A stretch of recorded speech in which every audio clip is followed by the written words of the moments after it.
My name is Shanice Nicholas. I'm the nurse manager for orthopedics, neurosurgery. The staff here, I find, are very unique throughout the hospital. They take care of themselves, but they also think about their colleagues as family, and that is extended to the patients as family also. My name is Angel Perez, and I work on 10 North.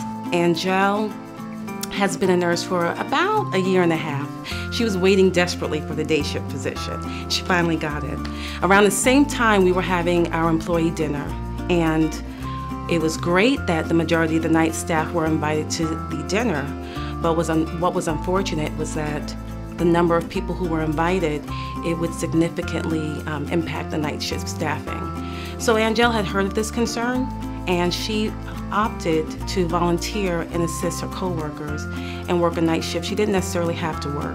I was coming off the night shift. I took care of a patient. When I checked on her in the morning, I could see that she was troubled, and I said, what's bothering you? And she said, I'm just nervous. I'm just nervous about the whole thing. And she goes, they gotta cut my hair for this procedure. And she goes, and it's so long.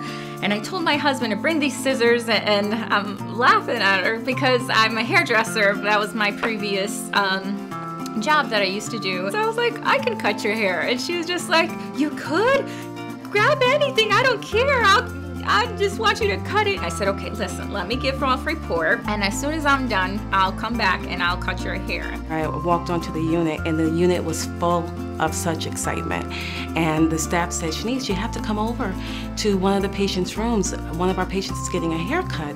Everything happened so fast. It was funny, I took the secretary's scissors, and I'm using our comb, which is like about this size. We cut the chair, put a chuck pad around her, and I'm trying to do the best haircut I can ever do it, with what I had.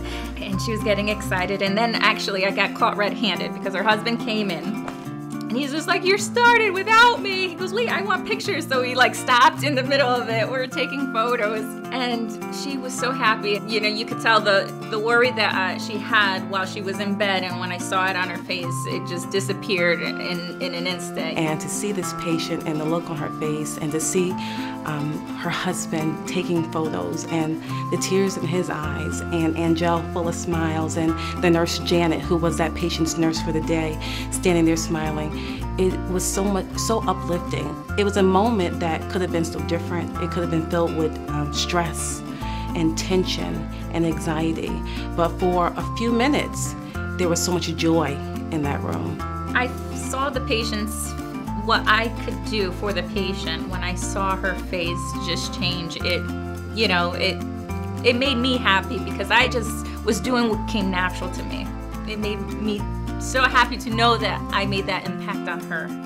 Angel said to me, when I saw you smiling at me, I said to myself, uh-oh, what is she smiling for? What have I done? And I said to her, it's because of who you are in here.